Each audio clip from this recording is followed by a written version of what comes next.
That's right, Mark. It's a busy and, as Henry pointed out, slightly windy day out here in Williston. Joining me now is Mr. Jason Germanson. He's the principal here at Williston's High School.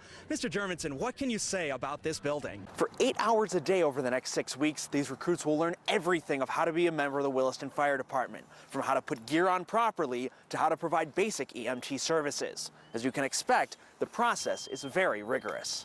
Good afternoon, Mark. As you can see behind me, it's pretty bad out here. The snow is coming down very hard. There are strong winds which are leading to blowing snow in the area. The Montana special election results are being counted even as we speak. Good evening and welcome to the Night Report. I'm Amatangelo. So far, it's a very, very close race.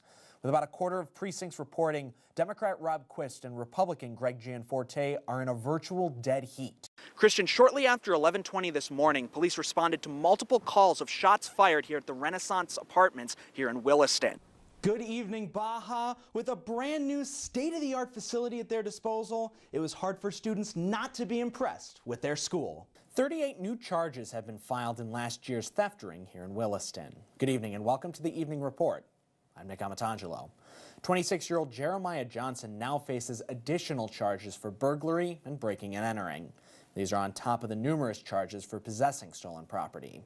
The wife of a Standing Rock tribal leader convicted of sexually abusing a girl now faces charges as well.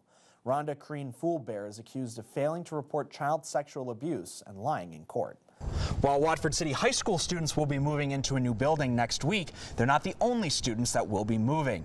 Students here at Watford City Elementary School will be leaving these modular classrooms behind me and going to the current Watford City High School. While the theme for the legislative session that just wrapped up was tightening the belt, the money for this year's construction season had already been appropriated from last biennium. That meant there was plenty of money to finish up some of these projects. Greg Gianforte will not serve jail time in his assault case. Good evening and welcome to the Night Report. I'm Amatangelo. Gianforte was given a 180-day deferred sentence after pleading guilty to misdemeanor assault. It happened the night before Montana elected Gianforte to be the next congressional representative for the state. A tearful morning at the Richland County Courthouse from both sides. My husband was at a loss of what to do. He picked me up and carried me to my room. Your Honor, I do respect the legal system. Cody Johnson pleading with District Judge Elizabeth Bess to show mercy in sentencing, while Montana's chief prosecutor asking for life in prison. The defendant stands before you today convicted of deliberate homicide and tampering with evidence.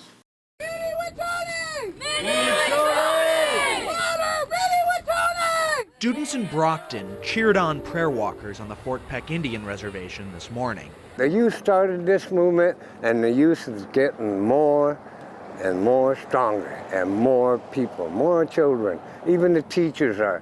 More than a dozen people started walking this morning at the easternmost edge of the reservation. They plan on walking through the night 80 miles to the westernmost edge to raise awareness about the pipeline. Do some investigating. You know, everyone has access to the internet now. Get involved. Start praying for your families and get educated. The $8 billion pipeline, when completed, will take oil from the tar sands of Alberta to refineries in Texas. President Donald Trump today emphasized the importance of the project. And very significantly, reduce our dependence on foreign oil and create thousands of jobs right here in America. And I also would like to add, I think it's a lot safer to have pipelines than to use other forms of transportation. But the tribe doesn't agree. While it doesn't cross Fort Peck land directly, it does cross the Missouri River, where the tribe gets its water. All pipelines break. Sometime or another, it will. And we can't take the chance of just letting it go through and destroying our water treatment plant that we have that serves our people. Along the way, the walkers will stop to pray. And while they are expected to spend the next 2 days walking, their journey to fight the construction of the Keystone XL pipeline is far from over. As a matter of fact, I'll be in shape. I'm ready to make a few more walks. Let's keep her going strong. While it's still unclear what direction this protest will take or how long it will last, today these protesters took the first step of resistance. Reporting from the Fort Peck Reservation, I'm Nick Amatangelo, NBC, North Dakota News. If you've stopped by Books on Broadway in Williston lately, you may have noticed a familiar face. Good morning, Books on Broadway. This is David. Can I help you? After 40 years in law enforcement, Captain David Belisle is working at the local bookshop. It's fun. I just enjoy it. I just work a few hours a week. Nothing extraordinary. I don't want to be tied down. Kids live in Minneapolis. We get back there occasionally. Like to play some golf. The adjustment from the rigorous law enforcement life to a more relaxed civilian life took some time. You wake up at 2, 3 o'clock in the morning thinking you got to do this, that, and the other thing, and I'm the way I am, always taking notes and going, okay, I got to do this, that, and then you appreciate the fact that you don't have to do those things anymore.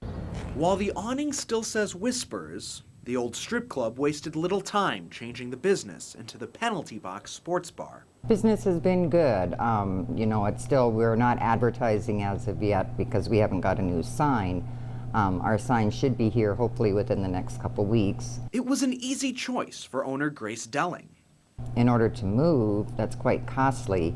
And with the price of land in Williston right now, it's not really feasible. And if we weren't able to sell alcohol, you really can't justify the cost.